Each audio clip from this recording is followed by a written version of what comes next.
politique de développement.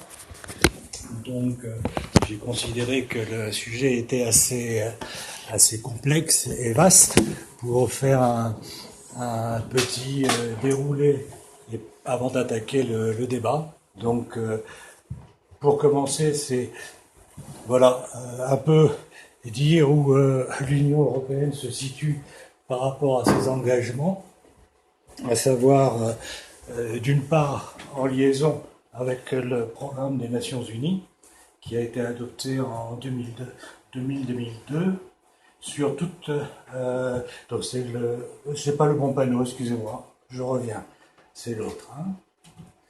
Voilà, donc c'est tout ce qu'on appelle les objectifs du millénaire pour le développement, travaillés par les Nations Unies et sur lequel l'Union s'est alignée depuis à peu près 2002. Donc 8 objectifs prioritaires qui passent effectivement dans tous les domaines du développement, qui avaient intégré des problématiques humanitaires, mais qui ont été retirées au jour d'aujourd'hui, la partie humanitaire étant séparée de la politique de développement.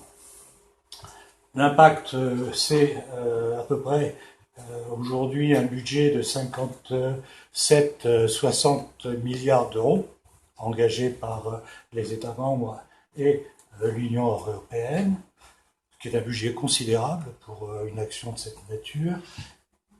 Elle est présente aujourd'hui sur plus de 140 pays dans le monde, avec évidemment des priorités qu'on verra après dans le dispatching.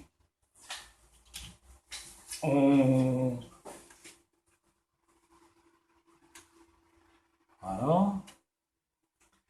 Donc,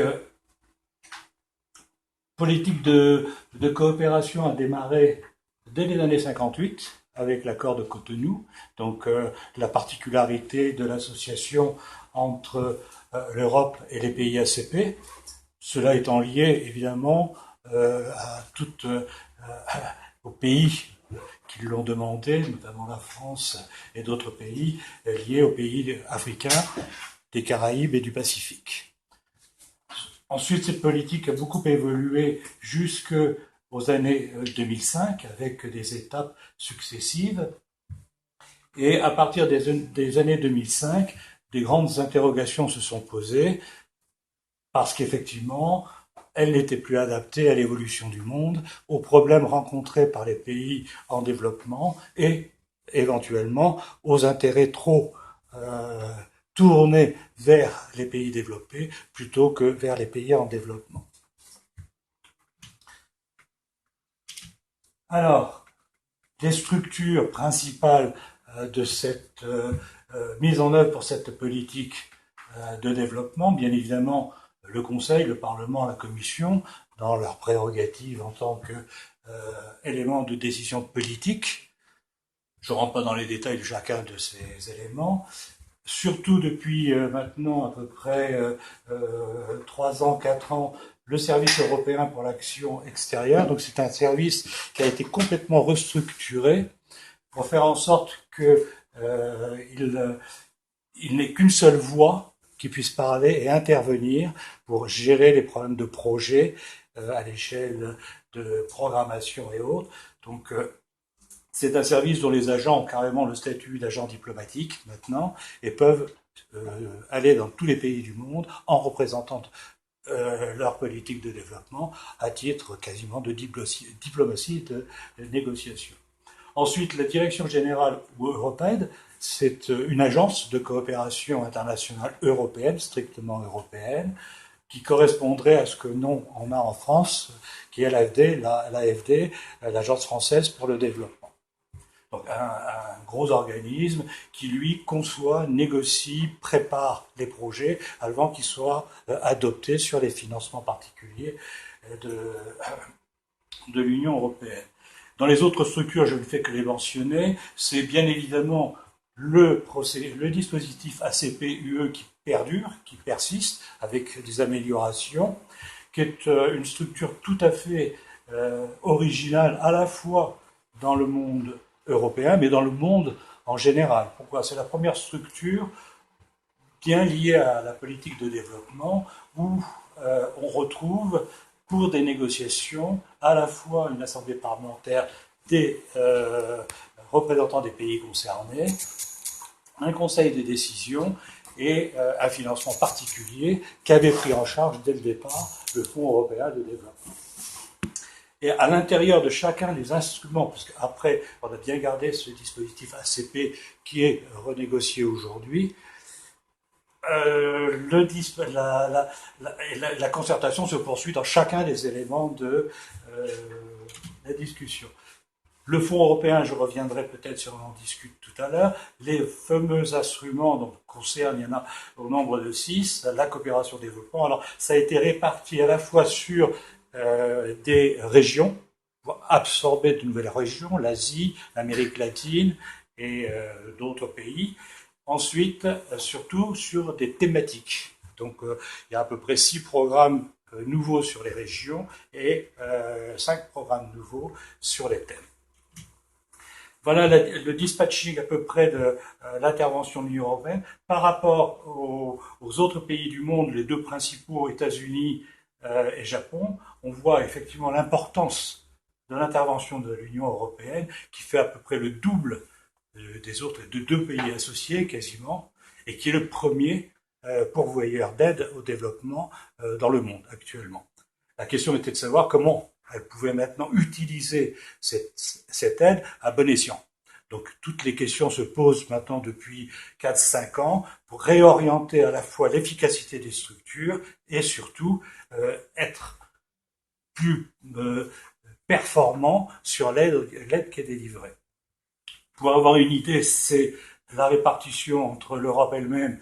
Il faut compter à peu près les États nationaux, 40 et quelques milliards, donc à peu près les 2 tiers de l'intervention, mais qui est coordonnée par l'Union européenne. Et l'Union européenne s'ensuit à peu près 1 tiers.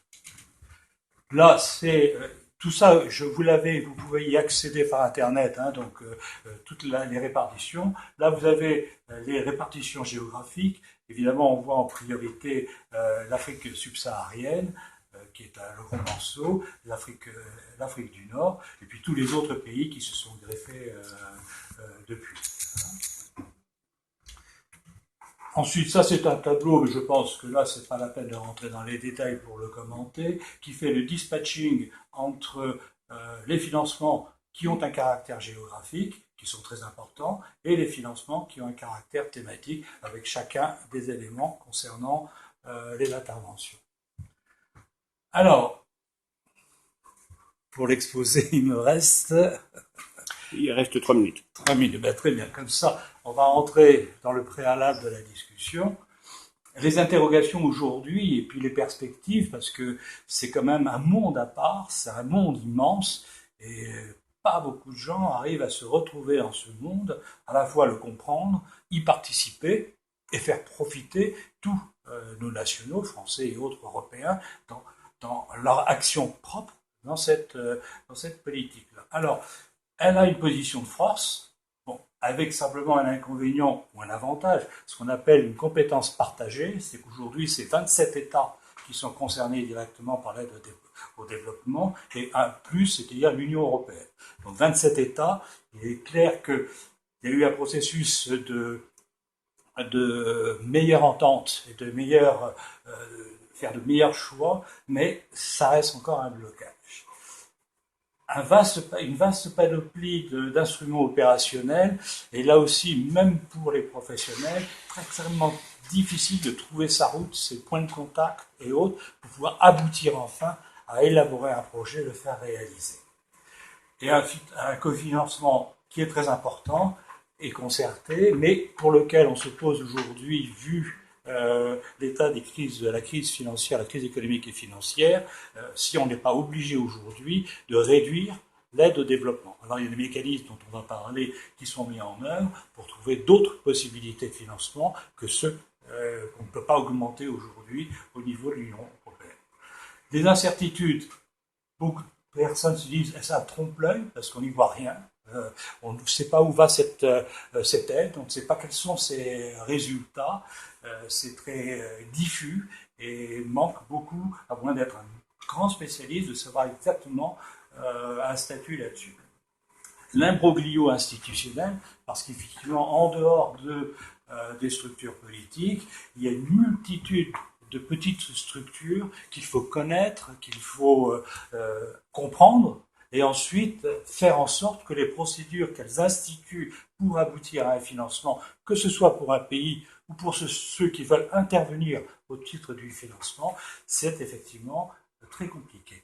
Et une incohérence qui est entre les États qui est assez importante aujourd'hui, parce que la politique de développement entre en compétition avec les propres politiques nationales de leur propre développement. Donc il faut demander aux pays qui interviennent dans le développement que leur propre politique ne soit pas contradictoire avec la politique de développement. Alors là-dessus, un pas a été acquis. Les dernières dispositions arrêtées en matière de politique de développement fait en sorte que cette politique-là s'impose aux États. Donc ça, c'est un stade qu'on va voir sur la montée en puissance de l'évolution de l'Union européenne vers des structures qui sont tout à fait nouvelles. Et enfin, pour quel devenir? La grande préoccupation, c'est effectivement maintenant être efficace, mais ne pas dépenser plus, c'est plus possible. Alors il faut qu'il y ait toute une intégration, une revue complète politique de prospective qui soit mise en œuvre pour voir comment faire des économies, ne pas baisser le budget, faire des économies et pouvoir être toujours présent dans le domaine du développement au niveau de l'Europe. Voilà, donc enfin, le dernier élément qui moi m'a intéressé pour cette conférence, c'était de voir comment on avait passé de la prééminence des États-nations au début de cette coopération à l'émergence d'un cadre supranational dans lequel on est aujourd'hui. Et y a-t-il une passerelle vers l'évolution sur un modèle fédéral? Certainement, à long terme, probablement, mais elle est en tout cas pour aujourd'hui la seule politique qui peut prétendre à aller le plus loin possible dans une intégration fédérale. On n'en parle pas beaucoup, c'est bien dommage, mais au moins elle a fait des pas. Alors, est-ce que parce que les États n'accordaient pas trop d'importance à ce type de politique et puis ils n'ont pas voulu trop intervenir, mais voilà, on en est. Donc voilà pour moi, pour la conférence.